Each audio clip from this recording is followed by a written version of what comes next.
My name is Gautam, and I'm a professor at Texas A&M University. There's a lot to talk about when it comes to the topic of sustainable computing, and I'm going to keep it a little bit more focused. The first thing is we'll focus on power issues as opposed to other things like recycling equipment and so on. So those are also part of sustainability, but we will not. We'll talk about power. We'll also focus on data centers as opposed to any other types of computing, which also is the larger umbrella.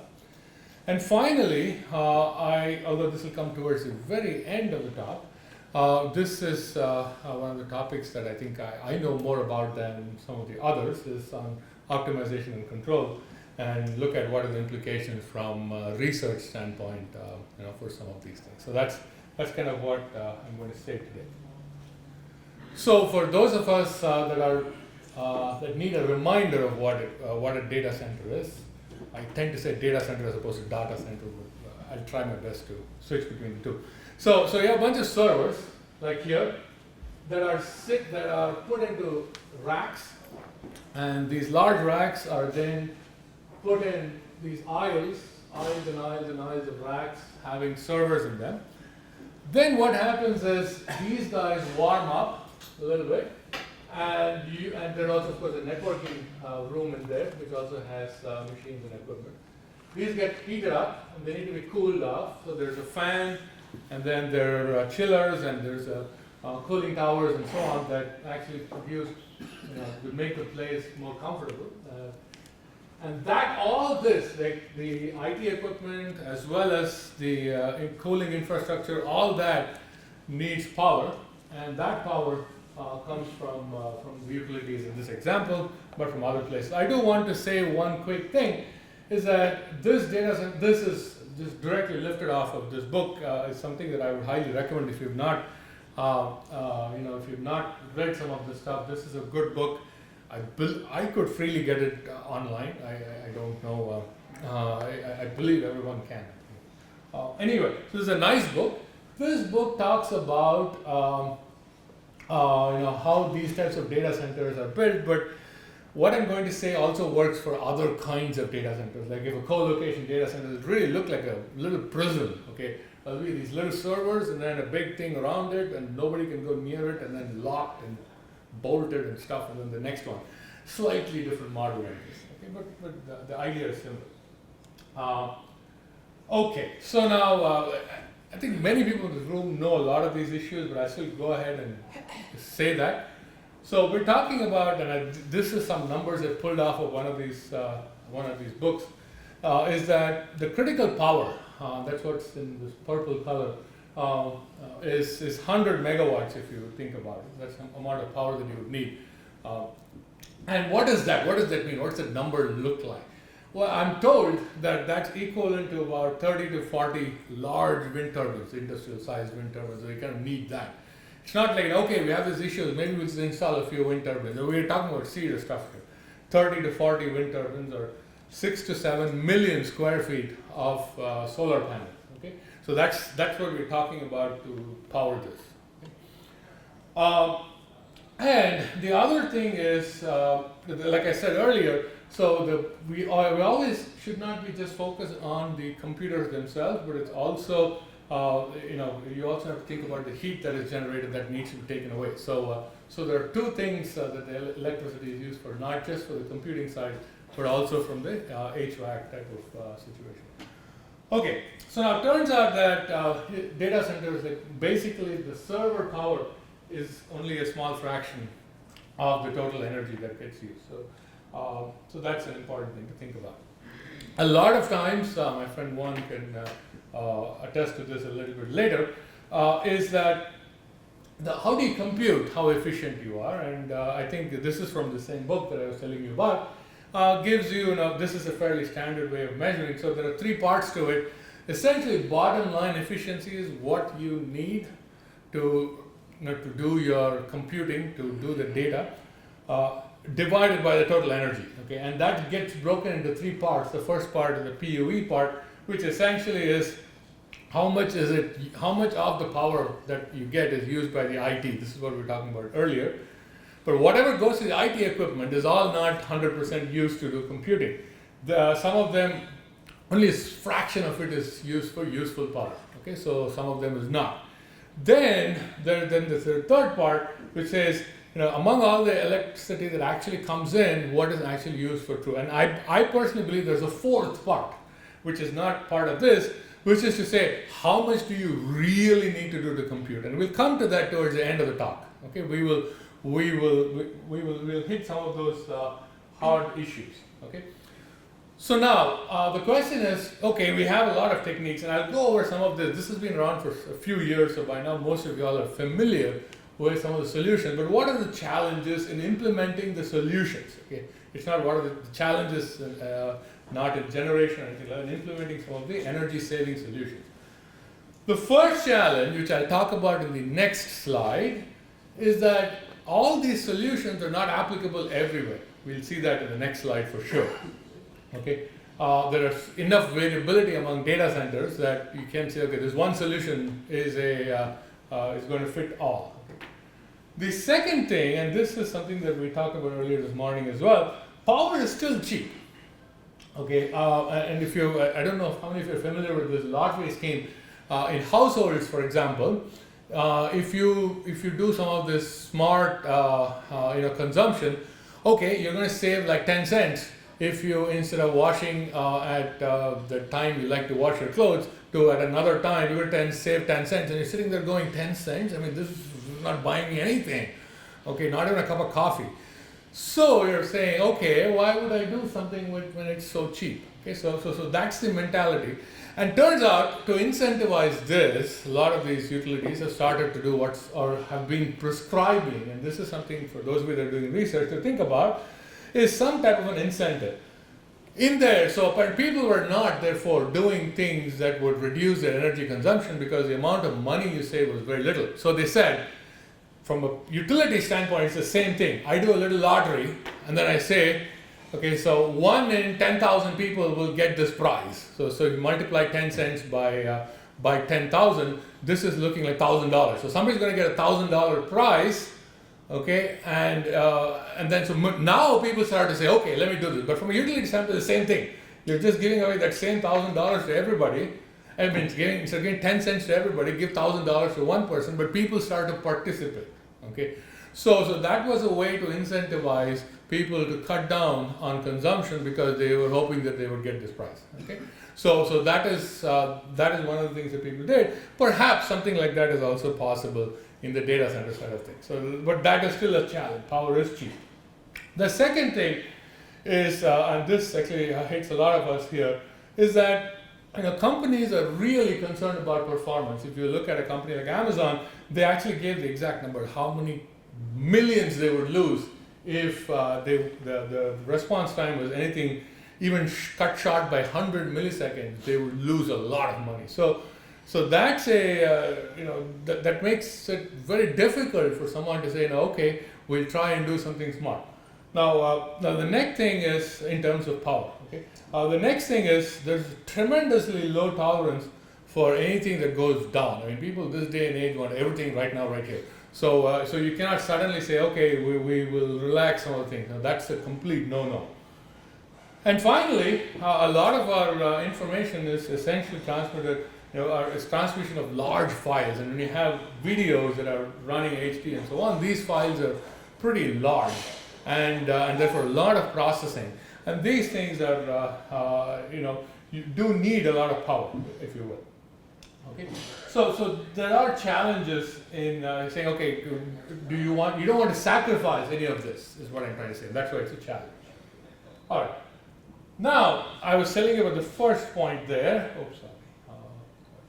The first point about not all solutions are applicable everywhere. If you look at the configurations of data centers, they could be everywhere. There are fruits and vegetables, is because we're trying to say, well, you're just really comparing apples and oranges in some sense. They're all vegetables, they're all data centers, but then some of them are a little bit different than the others.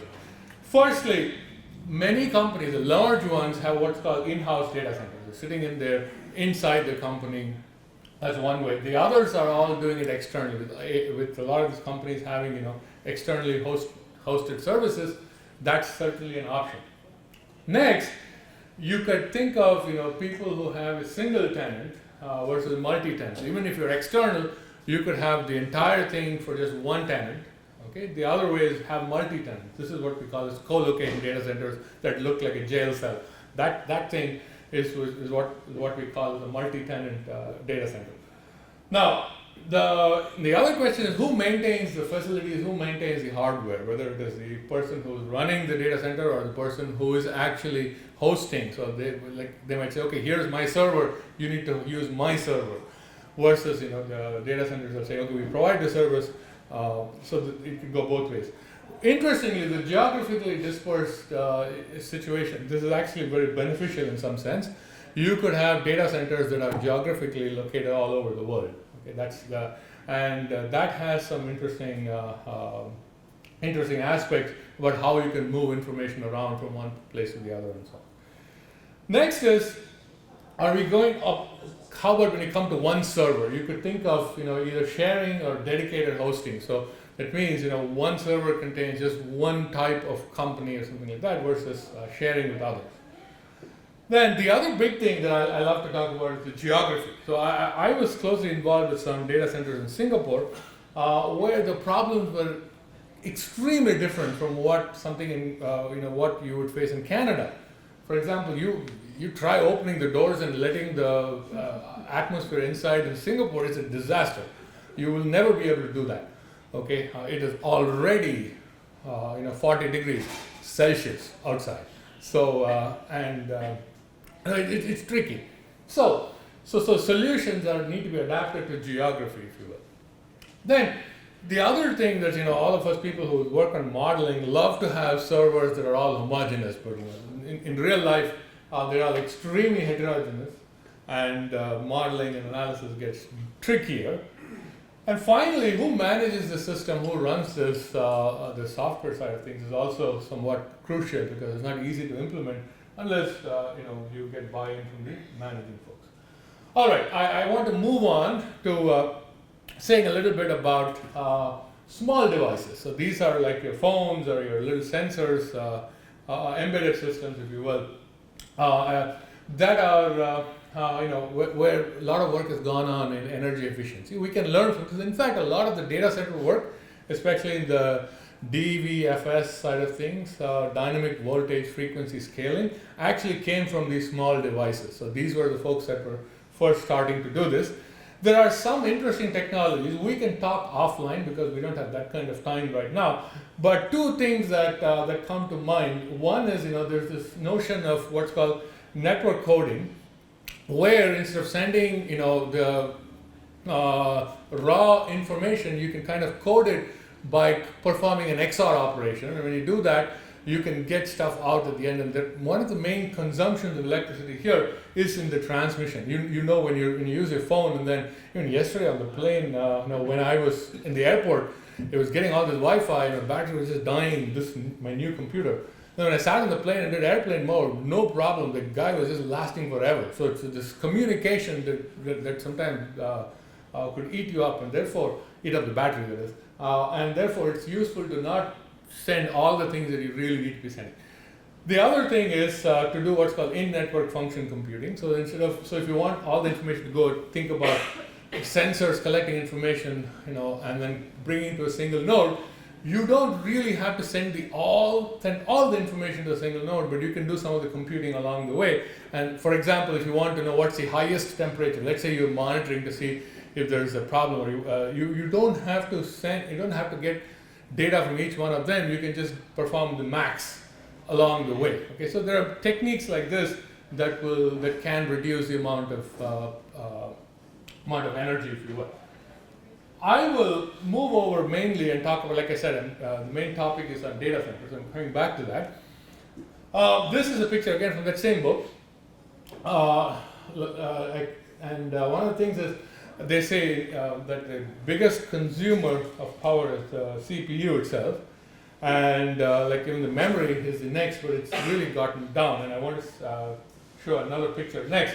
The memory itself has done really well. Now, if you look at the previous picture, the CPU was the dominant consumer, but till very recently, memory was also consuming that kind of power. But there's a nice success story, which is that they've done excellent thermal management, like I said in the slides. And the other thing is they also did some other smart technology innovations, if you will. And finally, they also reduced the voltage from 1.8 volts to 1.2, and that dramatically reduced the power consumption. So that's a nice success story from memory standpoint. And so what I'm going to do now is to talk about, and I know I don't have way too much time here, but I'll quickly go over some of the solutions that have been proposed. Okay, and these are essentially different people who have written papers on this topic. I have omitted papers from people that some of us know, like my colleague Doug and his work I'm not referencing because you all have access to that. You can go to my website and look at my work, you all have access to that. And also some other colleagues like Adam Bierman and Moore Harcourt-Balter and all these guys have excellent papers.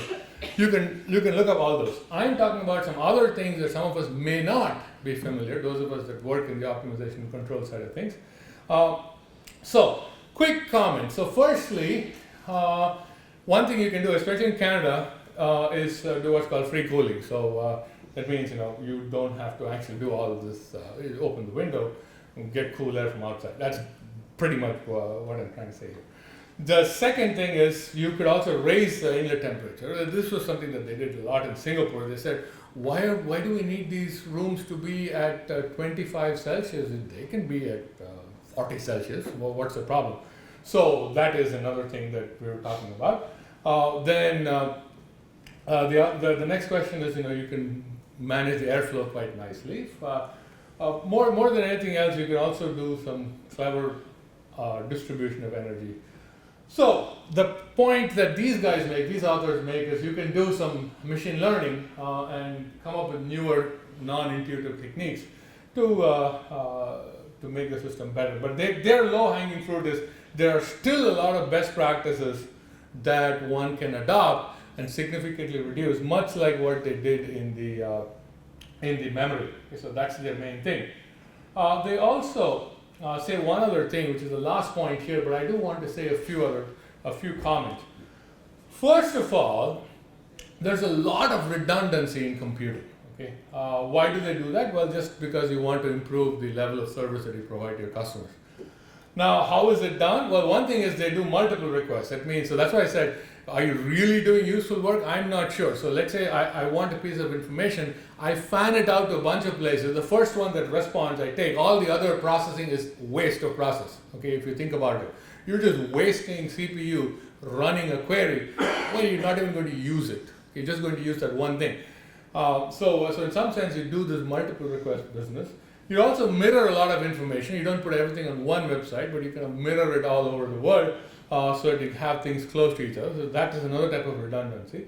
You also have these backup servers. In fact, the co-location facility that I'm familiar with in my hometown is one in which they are basically backup servers. They are just running all the time, producing heat. Nothing gets in and out of the web. Just in case the home server dies for some reason, the network connectivity, these guys come up as backup. That is all they do. Okay, but that is still a tremendous amount of computing resources that you're up and running. And then of course there are the UPS related issues as well. So this is the uninterrupted power source, which is also very important in terms of running. Okay, so now another thing is this tremendous amount of wastage of energy. However, the previous authors say that efficiency in terms of energy has been generally neglected and has really taken a backseat, as opposed to things like performance and reliability as well as capex. So things can be done. So there's an opportunity. Now I do want to wrap up by talking about a few other papers. The first of them being this, which is those of you that are students here looking for interesting topics and so on. This is a nice paper to read. They do a very good survey of various strategies, and they kind of put it together in various pieces. So both at the server side and at the cooling side, what are some of the control knobs that you could turn? and it's a pretty nice paper. My slides are going to be there with you guys, so you could always have access to this. That's not a problem. All right, so this is another wild idea. I don't know anything about this topic, but this is a completely wild idea. So what they say is, to think about this. So as humans, let me take we consume food for about 3,000 calories a day, and out of 3,000 calories, only 10 to 20% the brain needs. So that's about so that's 300 calories to 600 calories. That's very little. Okay, to do all the things that the brain does. Why is the computer using up so much power? That's this person's philosophy. Book is coming out soon using some methodology that is related to stochastic thermodynamics. It's called non-equivalent statistical physics. If those of you that are into that will be something interesting to look into. Then this research group of Lefebvre and colleagues have some very nice papers. I'm going to quickly just show this. Essentially talking about things that we are used to. In the first part, they talk about various things that we're familiar with, such as using sleep states and DBS and so on. Also looking at some type of workload balancing and things like that, virtualization and so on. However, in their more recent paper, they talk about a little bit about what are some of the issues of shutting down and how do you do that carefully. For example, shutdown should be very aware of what are the various operations involved and what are the type of infrastructure that gets affected and prices and so on. So I think that's a nice resource to go with. Then this is another piece of there's another survey which is very interesting. I would again recommend this for those of you that are looking. They talk about what are some of the future research directions. In particular, they talk about a bunch of interesting practices, starting with both in all sides, energy efficiency of resources, thermal, as well as looking at the metric side of things, and what are some of the things that one can do. This again is right. I picked it off from archive, but I think this paper is probably out somewhere. So this is a wonderful paper as well. Talks about various different things, but some of the issues that they deal with, others have mentioned too. That the processors are heterogeneous.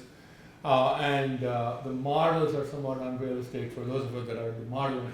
And also the effects of virtualization, the previous person also talked about the same type of issues. So these seem to be coming up over and over.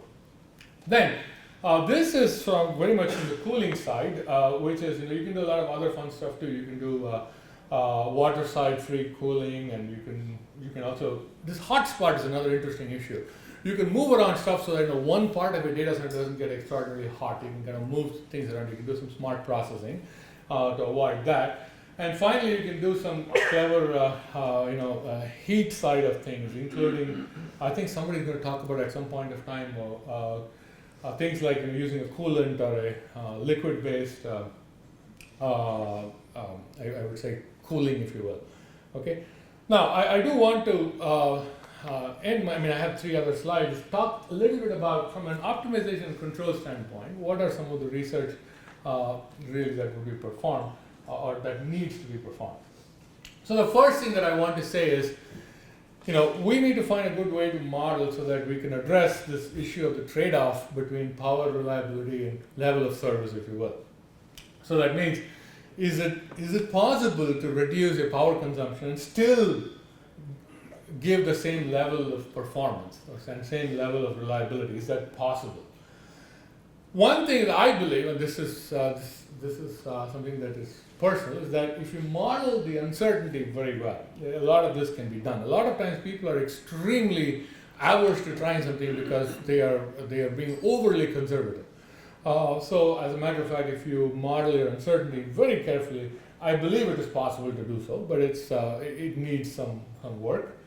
And also, the other thing that needs to be done is we need to be figuring out a way to address time varying loads. A lot of our modeling tend to be on the stationary side of things, and we need to look at what happens in the non-stationary regime and how does one go about doing analysis for that. So that's another research issue that one needs to go with. The second research that I want to comment about is we also need a unified systems approach or holistic approach to address this. We tend to do things, very microscopic improvements on the systems that we are familiar or comfortable with, but it's important to do it holistic. There is some work called operational statistics that I was recently brought aware of, which is something very straightforward. If you are optimizing these individual pieces, it is not necessary that it results in an overall global optimal solution. You might actually, and in fact, they've shown quite a bit that that's a problem, and we need to find ways to get around that, if you will. And we need some type of a systems approach that combines all these things. One of the complications is we're looking at different time scales. The information moves at an extraordinarily fast pace, and the thermal side of things, are much, much slower in comparison. Okay, so those are some research issues that one needs to deal with. There are some also thoughts about game theory and so on that could be used, using especially auctions and incentives. Some of the incentives I talked about, but we probably need some newer incentives that will drive some innovation here. And lastly, the slide is you never give a talk in 2019 without saying the word machine learning, so I have to say it, so there it is. But there's tons of data. In fact, right now we're working with some undergrads who are looking at another data center in town where they just collect a whole bunch of data. They really don't know what to do with it, but what we want to do is be able to forecast, learn, and adapt, based on what data they're collecting. And the research issue itself is, one thing is there are a lot of off-the-shelf R programming, black box model. You pick your favorite model and run it. It will do stuff for you. However, I do believe that it is possible to improve these models by doing some type of hybrid model that combines physics-based methods along with the analytics, along with the data-driven, to get better solutions. For example, would you fit a linear or a quadratic when it is a lot different, like maybe it's an exponential type of a situation? If you know the underlying process even approximately, you could fit better and better data models, if you will.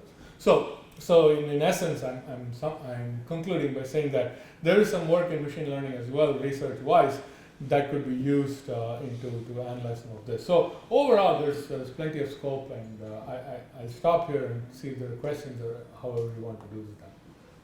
Thanks, Gautam. Thank you.